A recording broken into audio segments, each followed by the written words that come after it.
ሰላም እንደምን አደራችሁ፣ እንደምን ዋላችሁ፣ እንደምን አመሻችሁ፣ እንዴት ናችሁ? ደህና ናችሁ? እኔ ደህና ነኝ፣ እግዚአብሔር ይመስገን።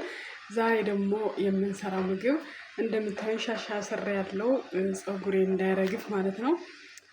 ዛሬ የምንሰራው ምግብ ሙሉክዬ ይባላል። በአረብ ሀገራት ነው የሚታወቀው። እንደ ጎመን ነው የሚተከለው እና ከዶሮ ጋር ይሰራል፣ ከስጋ ጋር ይሰራል። እኔ ደግሞ ከዶሮ ጋር ነው የምሰራው ዛሬ ማለት ነው። እስከ መጨረሻው አብራችሁ ቆዩ። አሰራሩን አብረን የምናየው ይሆናል ማለት ነው። እንደምታዩት እዚህ ጋር የታጠበ ዶሮ አለኝ። ዶሮውን እቀቅላለሁ። ከዛ ደግሞ ሙሉክዬው ምን እንደሆነ ላሳያችሁ። ሙሉክዬው ማለት ነው በዚህ መልኩ ነው የሚመጣው። እዚህ ጋር እንደምታዩት ጽሑፉ ሙሉክዬ ይላል፣ ወይም ደግሞ በእንግሊዝኛ ቾፒድ ይባላል። ቾፒድ ወይም ደግሞ ሙሉክዬ ይባላል ማለት ነው። እንደዚህ ነው የሚሆነው ከለሩ። የማታውቁት ነው፣ ለማታውቁት ማወቁ አይከፋም ብዬ ነው። ወይም ደግሞ በዚህ ተከትፎ ደግሞ እንደዚህ ይመጣል ማለት ነው። እንደምታዩት ይህንን ይመስላል እና ይሄንን በዶሮ እንሰራለን ማለት ነው። መጀመሪያ ዶሮአችን ታጥቦ በረዶ ውስጥ የነበረውን ያወጣሁት፣ ከዛ አሁን እቀቅለዋለሁኝ ላሳያችሁ። በቃ እኔ በረዶ ውስጥ የነበረ ዶሮ እዚህ አደርገዋለሁ ማለት ነው። ከዛ በኋላ እንግዲህ እንዳይሸት ዶሮ ታውቁታላችሁ። ታጥበዋል፣ በእርግጥ በደንብ ነው የታጠበው። ይሄንን እጨምርበታለሁ። ሽንኩርት አለ። ይሄ ደግሞ የናና ነው። ይሄ እንዲከላከል ምንድነው የሚባለው እንዲከላከልለት ማለት ነው። ከዛ ደግሞ እዚህ ጋር ቅመማ ቅመም አለ። ይሄው እንደምታዩት ቅመማ ቅመሙ ደግሞ እጨምርበታለሁ። አሁን ሙቅ ውሃ ጨምርበታለሁ ላይ ማለት ነው። ይሄው እንደምታዩት የፈላ ውሃ ጨምሬበት ይፈላል፣ ይበስላል፣ ተከድኖ ይብሰል። አሁን እዚህ ጋር ለሱ የሚሆን ነጭ ሽንኩርት እልጣለሁ ማለት ነው። እንግዲህ ልጬ ጨርሻለሁ። ከዛ ዝጋ አድርጌ እወቅጠዋለሁ ማለት ነው። ጨው አደርግበታለሁ እንዲወቀጥልኝ ምንድን ነው የሚባለው። በዚህ መልኩ አድቅቅ አድርጌዋለሁ ይኸውላችሁ። ከዛ ዘይት ጨምራለሁ እዚህ መጥበሻ ላይ። እዚህ ጋር ጥዳና ከዛ በኋላ ነጭ ሽንኩርቱን ጨምረዋለሁ በዚህ መልኩ። ይሄ ኩዝብራ ይባላል። በምንድን ነው የሚባለው በእንግሊዝኛ ምን እንደሚባል እጽፍላችኋለሁ፣ በጽሁፍ መልኩ አስቀምጥላችኋለሁ ማለት ነው። እንጠቀመው ማለት ነው እንግዲህ ስለማይበቃኝ፣ ምክንያቱም ሙሉክዬው የምንሰራው በዚህ ስለሆነ ከዚህ ጋር ስለሆነ ብቻውን አይጣፍጥም።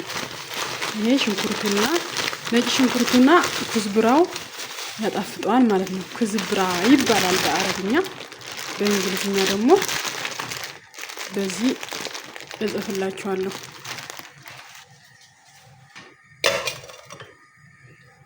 ያው እዚህ ጋር ከድኜ አስቀምጫለሁ።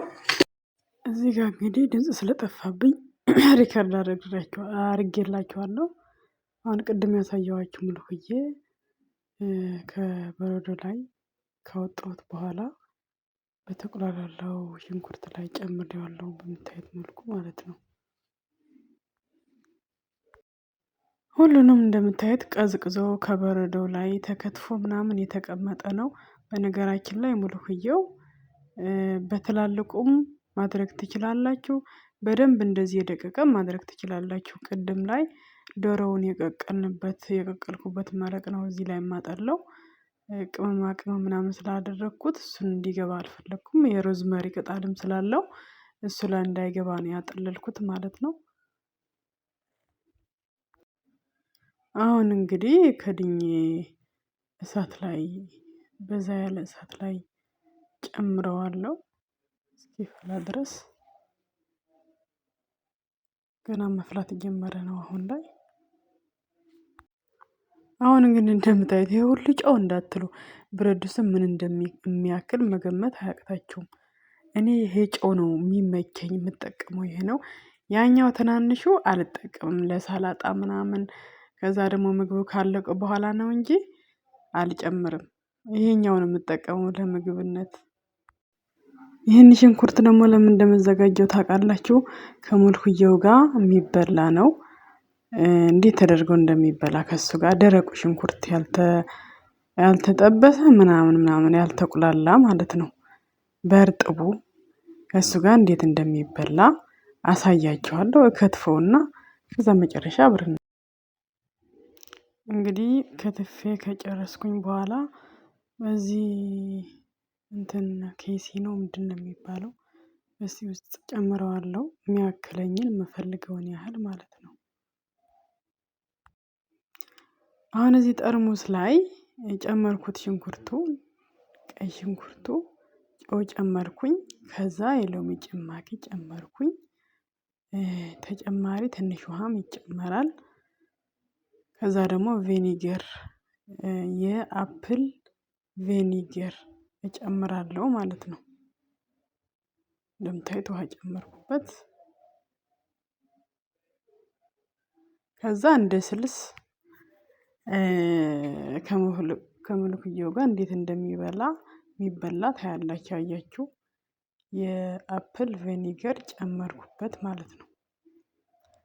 በቃ የግድ መባያው ይሄ ስለሆነ ልክ እንደ ሰላጣ ስልስ እንደምንሰራው የዚህ ደግሞ ስልሱ ከሱ ጋር ነው እንግዲህ የሚሰራው። ምን ይደረጋል? ይሄ ደግሞ እንትኑ ምንድነው የሚባለው? ክብዝ ታውቃላችኋ? በጋለ ብረት ምጣድ ወይም ደግሞ መጥበሻ ላይ አደረኩኝና እሱ ላይ ጨምረዋለሁ ማለት ነው። ጨምሬ ከዛ ከደረቀልኝ በኋላ ሌላም ጨምራለሁ የሚያክለኝን ያህል በዚህ መልኩ አብሼ ልክ እንዳነሳሁት እንዳያችሁት በዛ መልኩ አምሳለሁ ማለት ነው። ኦ እንደምታዩት እንግዲህ እየዘለለው እንደ ጎርፍ ነው የሚመስለው። እንግዲህ ምን ታደርጉታላችሁ?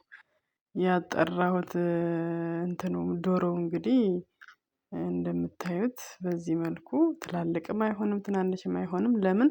የሙልኩዬ በጣም ደቆ የተከተፈ ስለሆነ እንደ ታቡሌ እንደ ሽንኩርት ክትፍ ያለ ስለሆነ እንትኑ ደግሞ ግዴታ ከሱ ጋር እኩል እንዲሆን መድቀቅ አለበት ማለት ነው። ከዛ ትንሽ ቢፈላ ከሱ ጋር ቢንተከተክ ችግር የለውም። ያን ያህል የበሰለ ስለሆነ የእሱን ጣዕም እንዲወስድ አብሮ ይንተከተካል ማለት ነው። እዚህ ጋር ደግሞ ሩዝ አለ። እንግዲህ ሩዝ መባያው ነው ግድ ነው። 3 ብርጭቆ ሩዝ አደርጋለሁ በዚች ብርጭቆ ማለት ነው። እንግዲህ እዚህ ጋር ደግሞ ከፈላ በኋላ 6 ብርጭቆ ውሃ ካደረኩኝ በኋላ ውሃ ዘይት ጨምሬ እንደምታዩት ውሃውን ሲፈላ ጨምሬዋለሁ አጥቤ ሩዙን ማለት ነው። እንግዲህ ሩዙ ይብሰል። እስከዛ ቅድም ያመስኩት ክብዝ አለ ቂጣው ማለት ነው። የእነሱ ቂጣ በዚህ መልኩ በጣምም ሳይደቅ እንደዚህ አድርጌ ቆራርሰዋለሁ ማለት ነው። ሰው ፊት እንደማያሳፍር አድርጌ እንደዚህ አድርጌ ሰባብረዋለሁኝ። ሩዛችን በምታዩት መልኩ ቅቅል ብሎ በስለዋል። እንደምታዩት ሙሉክየውም አልቋል ለመብላት ነው የደረሰው። ይህንን ይመስላል እንግዲህ ከዚህ በኋላ ሳህን ላይ ታደርጉና እንዴት መሰላችሁ የሚደረገው? ሳህን ላይ ታደርጉትና ሙሉክየው መጀመሪያ ሩዝ ከጎን ታረጋላችሁ። በሱ ላይ ደግሞ ሙሉክየው ትጨምሩና ከዛ ክብዙ ትጨምራላችሁ። ከዛ ሲቀጥል ሽንኩርቱ ታደርጉና ሽንኩርቱ ቬኒጌርና ምንድነው የሚባለው ያደረኩበት ማለት ነው። እሱ ላይ ጨምራችሁ በማንኪያ መብላት ነው ማለት ነው።